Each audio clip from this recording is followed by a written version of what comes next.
कि जो Indian rupee है over the period of time जो है ये ग्लोबल रिजर्व करेंसी बन सकता है। So in other words the Indian rupee could be the new dollar. This is what the Doctor Doom, जिसको वॉल स्ट्रीट ने ये जो है वो ये नाम दिया है। अब एक तरफ तो बात ये हो रही है जनाब, क्योंकि पाकिस्तान की मजबूरी है ये, हम माने या ना माने, लेकिन वो सही कह रहे हैं।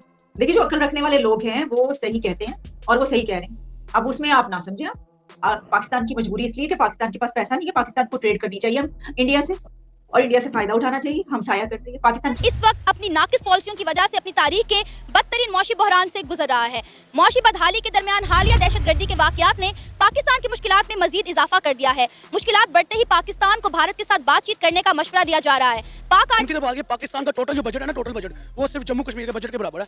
ठीक है, हालांकि जम्मू कश्मीर का इतना सा है, इंडिया के अंडर है ना, उन्होंने उसके डेवलपमेंट किया, वहाँ पे उन्होंने इंस्टीट्यूट में यूनिवर्सिटी बनाई है, उसके बाद वहाँ पे उन्होंने वुमेन्स के राइट्स दिए हैं, उसके बाद माइनॉरिटीज को राइट्स दिए हैं। हालांकि क्या उनके लिए पाकिस्तान ये बातें नहीं ना मानते जो आप सच्ची सच्ची बातें कर रहे हैं। पाकिस्तान की आवाम ये ना तो बातें सुन सकती है ना इनको हजम कर सकती है। देखिए, मैं बात करूँ ना, सच जो होता है ना वो कड़वा ही होता है, उसको तस्लीम करना। हिस्ट्री में हमारी इंडिया से किसने नहीं बनने दी? अच्छा। वो तो इनकी बरादरी है ना, वो कोई देखे पॉलिटिशियन तो नहीं है। अब नवाज शरीफ करप्ट है, नो डाउट, ये माननी ये तो फैक्ट है, लेकिन उसने हमेशा इंडिया से बनाने की कोशिश की। लेकिन हमें बताया गया कि नवाज शरीफ गद्दार है, नवाज शरीफ को हमेशा गद्दार कर दिया गया और ये कहा गया कि नवाज शरीफ इंडिया का जो यार है वो गद्दार है। अब देखें, जब हम साय से लड़ाई होती है ना तो फिर दोनों का तरक्की नहीं कर सकते, ये तो बात पक्की है। लेकिन सर इंडिया तरक्की कर रहा है, आप ऐसे ना कहें। देखें मैडम, हाँ वो इसलिए कर रहा है कि वो अपने आप के साथ मुखलिस है, हम अपने आप के साथ मुखलिस ही नहीं है। उनकी आईटी इंडस्ट्री देख लें, दुनिया को इतना, उनकी एक कंपनी इन्फोसिस, वो एक सॉफ्टवेयर हाउस, वो इतना रेवेन्यू जनरेट करके देती, वो हमारे डेप्थ से ज्यादा है सर। इसीलिए तो हमारी आर्मी अब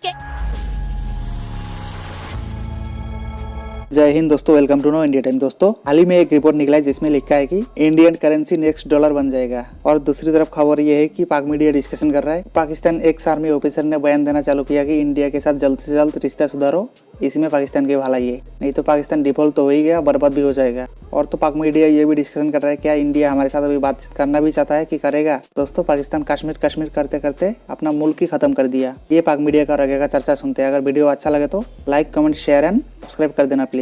रोबिनी उन्होंने ये कहा था कि there will be de dollarization हो जाएगी over the period of time, और उन्होंने एक बात की है कि जो इंडियन रुपी है over the period of time जो है ये ग्लोबल रिजर्व करेंसी बन सकता है। So in other words the Indian rupee could be the new dollar. This is what the Doctor Doom, जिसको वॉल स्ट्रीट ने ये जो है वो ये नाम दिया है।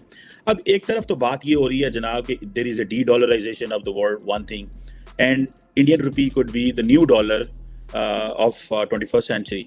लेकिन पाकिस्तान की स्टोरी ये है कि पाकिस्तान के डिफेंस मिनिस्टर और DGISI जो हैं वो अफगानिस्तान पहुंच गए और वहाँ से जाके उन्होंने बात की जनाब कि हमें फ्रेश कमिटमेंट दें कि तालिबान जो है वो तहरीके तालिबान पाकिस्तान की जो TTP है उसको होस्ट नहीं करेंगे। और ये पाकिस्तान का बड़ा हाई लेवल डायलॉग जो है वो गया है।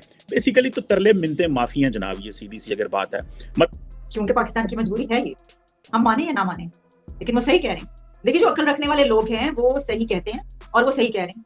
अब उसमें आप ना समझे ना, पाकिस्तान की मजबूरी इसलिए कि पाकिस्तान के पास पैसा नहीं है, पाकिस्तान को ट्रेड करनी चाहिए हम इंडिया से, और इंडिया से फायदा उठाना चाहिए, हम साया करते हैं। पाकिस्तान की मजबूरी इसलिए कि दहशतगर्दी बढ़ती चली जा रही है, और आप अभी भी क्या भारत से जो है वो दहशतगर्दी वाले ताल्लुकात ही रखना चाहते हैं। पाकिस्तान की मजबूरी इसलिए है क्योंकि ये दुनिया ऐसी है कि जिसमें आपको अपने हमसायों के साथ ताल्लुकात बेहतर बनाने ही बनाने हैं। कि वो इरा नहीं है कि जिसमें आप अपनी 1.5 इंच की मस्जिद अलग बना के बैठ जाएं और करना शुरू कर दें। और पाकिस्तान की मजबूरी इसलिए है क्योंकि हमारी जो है ना बहुत ज्यादा बदनामी हो चुकी है पूरी दुनिया, मुख्तलिफ वजूहात है, रीजन, लॉजिक से। दहशतगर्दी जो इस वक्त मुल्क के अंदर हो रही है, जो हमारे पर ये आता है कि जो कर रहे हैं आपके मुल्क के अंदर, ये आप ही के बनाए में तालिबान।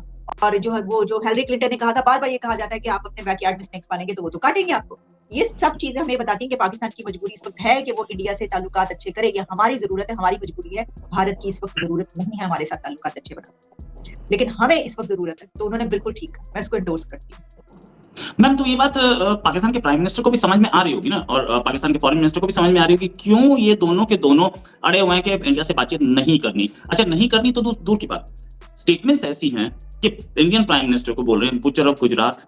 अब वो किसी प्राइम मिनिस्टर को बुचर ऑफ गुजरात बोल दीजिए, जो कि चांसेस ये हैं कि अगले इलेक्शन में भी प्राइम मिनिस्टर बनने वाले, उनसे तुम्हारे रिश्ते कितने बढ़िया रहेंगे ये तो आपको पता है। अरे नहीं बात करनी तो आप कम से कम उल्टा तो नहीं बोलें, कंट्री का नुकसान तो ना करें। ये तो कंट्री का नुकसान भी कर रहे हैं, ये वन ऑन वन टॉक्स को इस लेवल पे सैबोटेज कर रहे हैं कि दोबारा ये बात कर ही नहीं सकते। देखिए, ये इसमें एक और नुक्ता जो उन्होंने उठाया है मेजर जनरल अतर अब्बास ने, और मेजर जनरल अतर अब्बास वो है, मैं आपको एक थोड़ा सा बता दूं कि इनके जो भाई हैं वो अजहर अब्बास भी हैं जो कि GO के हेड हैं, और इनके भाई एक और मजहर अब्बास जो एक सीनियर जर्नलिस्ट वो भी हैं। ठीक है। तो इनका ताल्लुक एक मीडिया फैमिली से है, लेकिन खुद ये क्योंकि फौजी फॉर्मर DGISP आ रहे हैं, लेकिन इसके बावजूद ये सब जानते हैं कि जो है एक यानी एक प्रोग्रेसिव माइंडसेट के मानते हैं। लेकिन देखिए वो जो रिटायर कोई हो जाए ना, तो वो तो कुछ भी बोल सकता है। वो तो फिर इमरान खान का सपोर्टर भी हो सकता है, वो फौज के खिलाफ कैंपेन भी चला सकता है, और वो इंडिया के साथ ताल्लुकात अच्छे होने चाहिए ये भी बोल सकता है। फौज में होते हुए वो ये नहीं बोल सकता।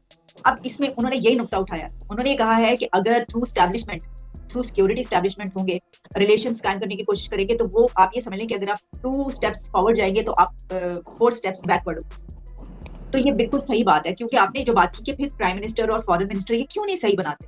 देखिए एक तो ये हमारा रिकॉर्ड है कि हमारी जो पॉलिसीज है, डिफेंस पॉलिसी और फॉरेन पॉलिसी, ये सब की सब एस्टैब्लिशमेंट के हाथ में रहती है, उनसे पूछे बगैर कुछ नहीं होता, वही ये वाली पॉलिसीज बनाते हैं। अब जो ये बात की गई कि जनाब ए पॉलिटिकल व्हाटएवर जो भी है, अगर वो चले 10% भी 20% जो भी है, तो उसमें प्राइम मिनिस्टर ने, हमने देखा हमारे प्राइम मिनिस्टर ने बड़ी अच्छी कुछ इंटरेक्शन की आपके प्राइम मिनिस्टर के साथ, दोनों तरफ जो है वो मुबारकबाद के इस तरह के जो है उन्होंने शुक्रिया अदा किया वगैरह।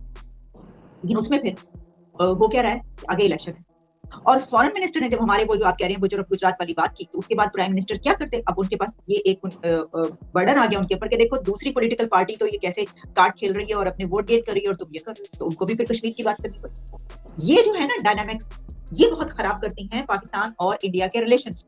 इस बिना पर हमारे ताल्लुकात अच्छे होते होते भी रह जाते हैं, और कभी अच्छे हो भी जाएं तो फिर हम उसके बाद कारगिल करते हैं, कभी अच्छे हो भी जाएं तो फिर उसके बाद जो है वो बस वाला सानिया हो जाता है, हादसा हो जाता है। वाजपेयी साहब आते हैं तो फिर उसके बाद क्या होता है, ये यहाँ पर जब आपके PM मोदी आते हैं तो फिर उसके बाद क्या होता है, मतलब ये नवाज शरीफ कैसे नाहल होते हैं और क्या क्या उनके साथ अभी तक होता है। तो ये तो बस सब ये यानी कहने की जरूरत नहीं है, सभी जानते हैं तमाम हमारी जो पॉलिटिकल गिमिक्स हैं।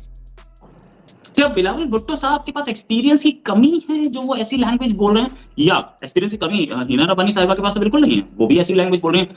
दोनों के दोनों कहीं इलेक्शन की तैयारी कर रहे हैं जिसकी वजह से जो लैंग्वेज उन्हें बोलनी चाहिए वो नहीं बोल रहे हैं, और जो नहीं बोलनी चाहिए वो बोल रहे हैं।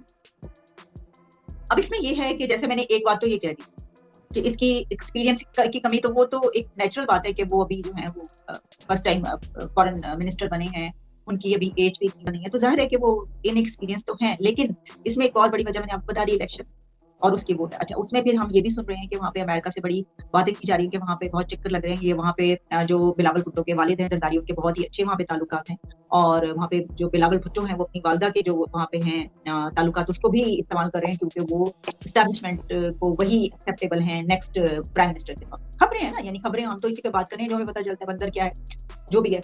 तो उसमें फिर जाहिर है कि जब आप ये कोशिश कर रहे हो कि नेक्स्ट प्राइम मिनिस्टर बने, तो आपके पास फिर कोई ऐसा कार्ड आप खेलते हैं कि जिसकी बिना पर पब्लिक में आपकी एक्सेप्टेंस हो जाए, और आप जो लोग नहीं भी आपकी तरफ वो भी हो जाए, और वो ऐसे लोग हों कि जिनका आपने दिमागी ये बनाया हो कि हमने ग़ज़वा हिंद करना वगैरह वगैरह, ठीक है ना, तो उनको तो आपने कर लिया अपनी तरफ।